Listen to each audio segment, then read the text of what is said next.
Subscribe now. Click the bell icon. Do like, comment, and share.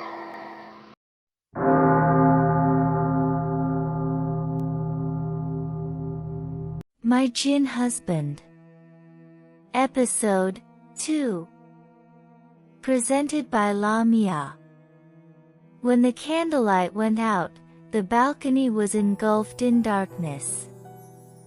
I was scared. I just wanted to lock the door quickly and run back inside. As I tried to pull the door, I noticed a figure in the corner of the balcony. Though I couldn't see clearly in the dark, I realized someone was sitting there. To understand better, I carefully stepped closer toward the corner. As I reached out my hand, I felt someone's breath on it. Terrified, I stumbled back a bit. I screamed loudly. "Who's there? Answer me." A soft, gentle voice replied. "Don't scream so loudly. It's disturbing my worship. Please come inside." I was stunned. How could a boy come to our house? And doing worship here? In a shaky voice, I asked, "Who are you? How did you come here?" Again, in a calm voice, it said, "Don't be afraid. Stay calm." My anger flared. A stranger man, and here he was, secretly sitting in my house, telling me to stay calm. I answered sharply. "Calm? What do you mean by calm? Who are you? How dare you sneak into someone else's house without shame? Come out right now." Then a voice called from behind. "Bubu, why are you screaming?"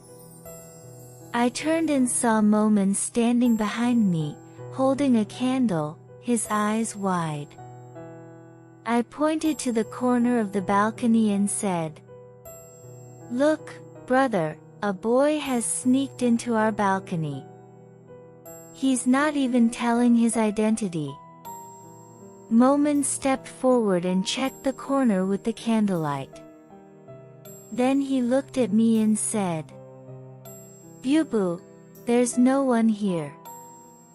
I stared at the corner in disbelief. Truly, no one was there.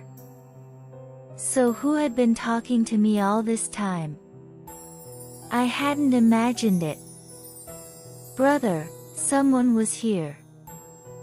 Momin pulled me inside and said, "Bubu, let's leave this place.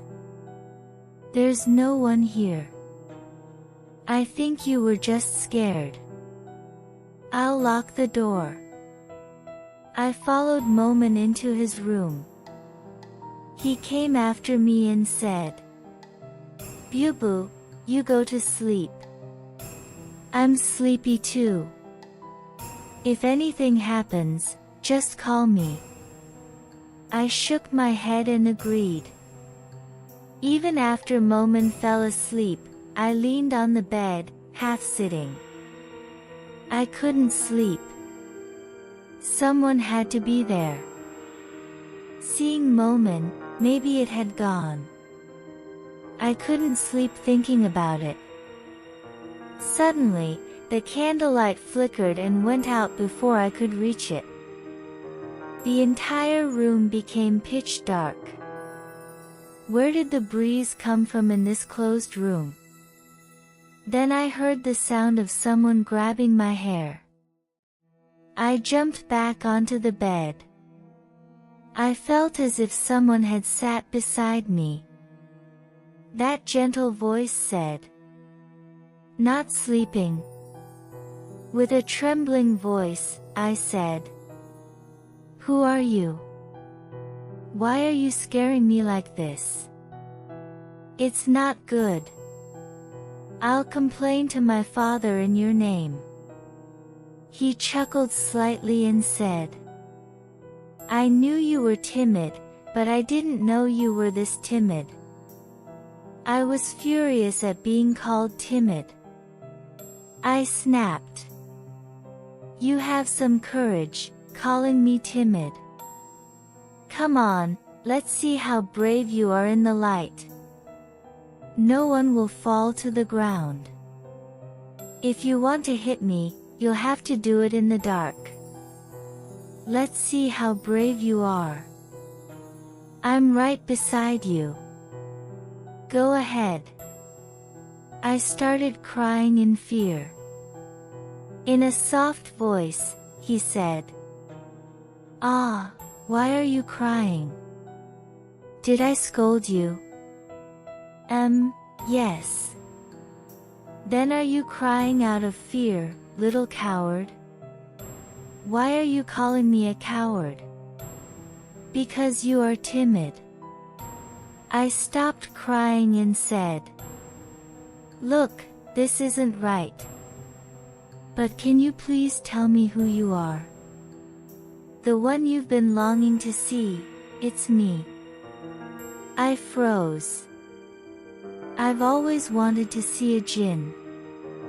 Oh my God, it's standing right in front of me. In fear, I pushed my brother with my hand.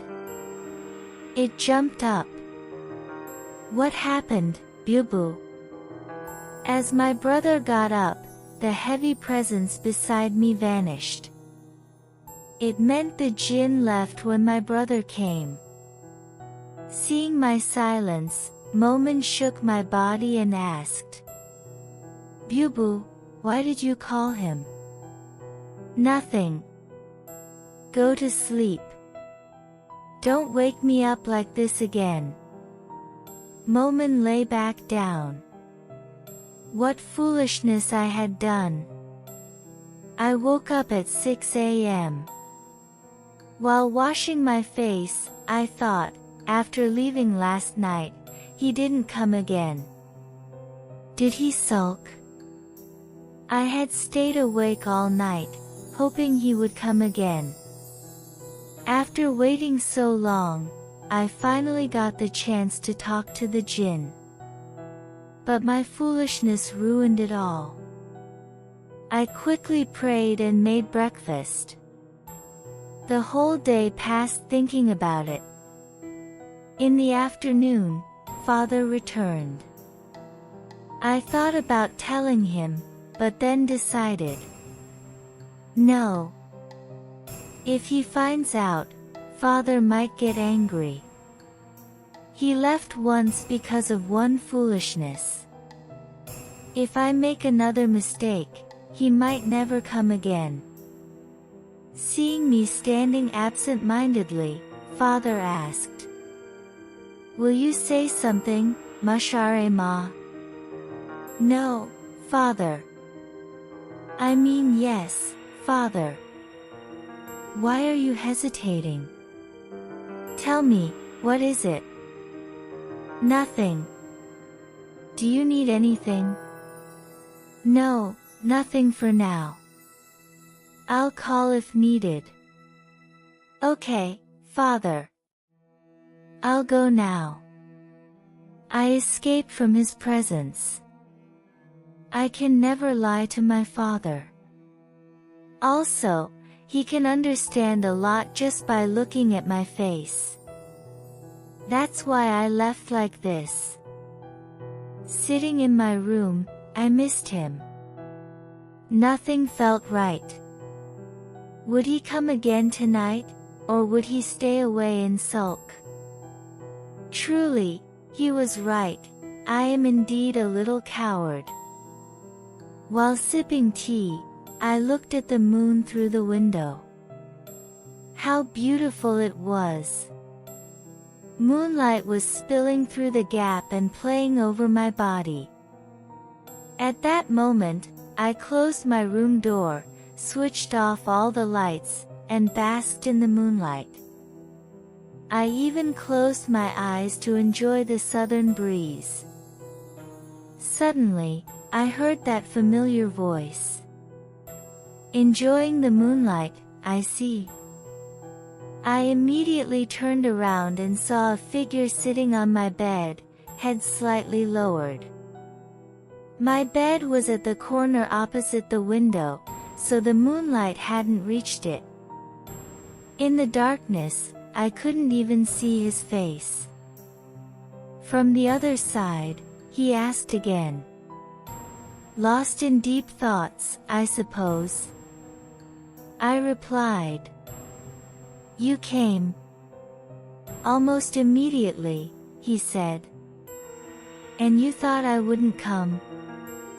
"I wanted you to come again, but I thought maybe you were sulking." "I had no reason to sulk," I said in surprise. "Why?" "I knew you were timid. You would do something like this at first, so I didn't sulk." "You're calling me timid again? What else should I call you?" "You are timid, you know it yourself." I froze. Oh my God, he even knows my thoughts. "No, I can't let him know. I won't admit it." I muttered. "No, no. You just made something up." From the other side, I heard his laugh. What a beautiful sound. Do boys laugh so freely? Forget that, his laughter was far more captivating. He stopped laughing and said, "All right, you're not timid. Very brave."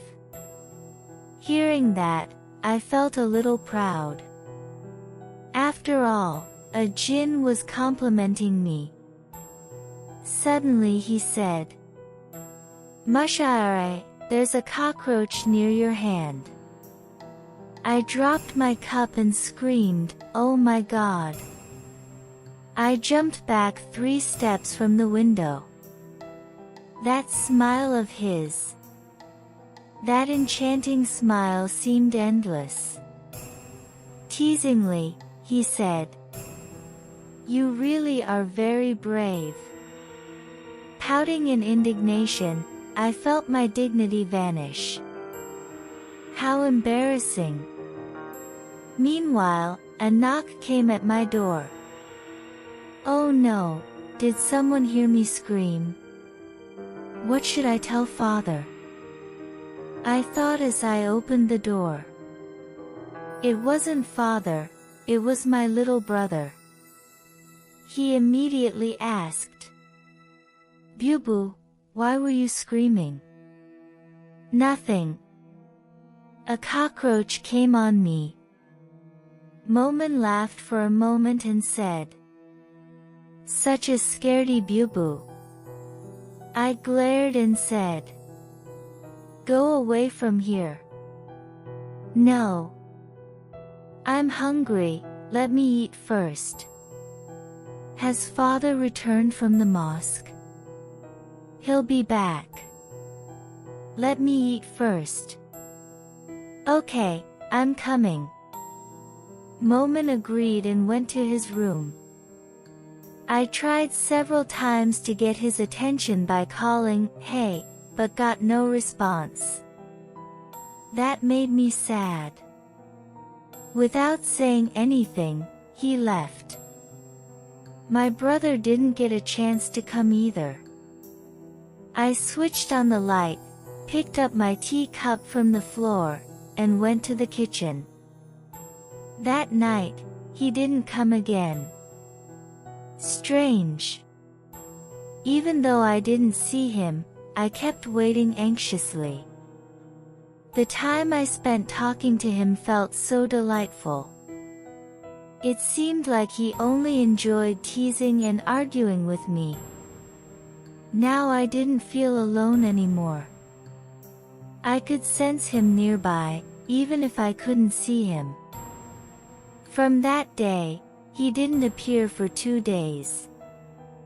Doesn't he realize that his little timid one misses him terribly? Ugh, my mood was terrible. Nothing felt right. Such a naughty Jinn. Let him come now, I won't say a word. From another room, Father called. Mashare Ma. I went to him and said, "Will you say something, Father? I wanted tea a while ago." "Sorry, Father. I was making noodles for Momin. I'll do it now. Please sit. There's no time to eat. I have to go somewhere to give a fatwa. Bring me my Punjabi." I'm bringing it. When I brought the Punjabi, I saw Father with a strangely serious expression.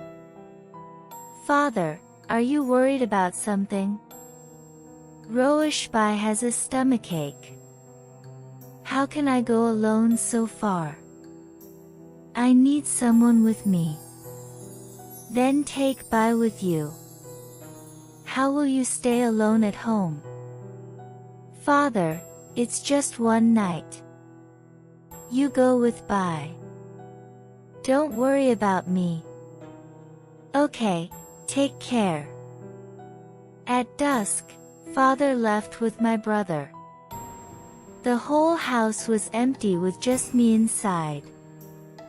Not knowing what to do alone, I half lied on the bed and started reading my hadith book. Suddenly, a gust of wind entered through the window. At the same time, the lights went off. Terrified, I sat up. In a soft voice, he said, "Don't be afraid, I'm here." I turned my face and said, "Even if you hadn't come, it would have been fine. You're sulking.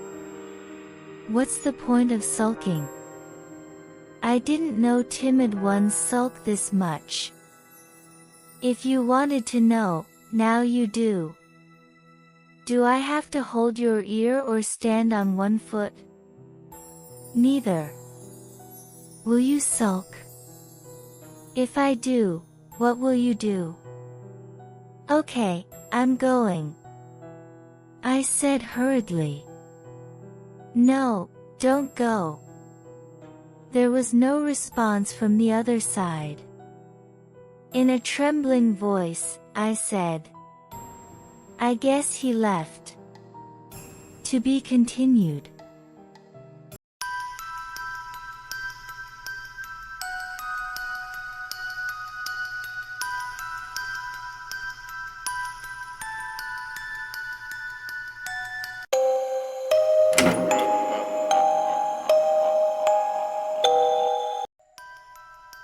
Dear viewers, if you enjoyed our channel's stories, please make sure to subscribe to the channel, like and comment on the videos, and most importantly, subscribe to the channel.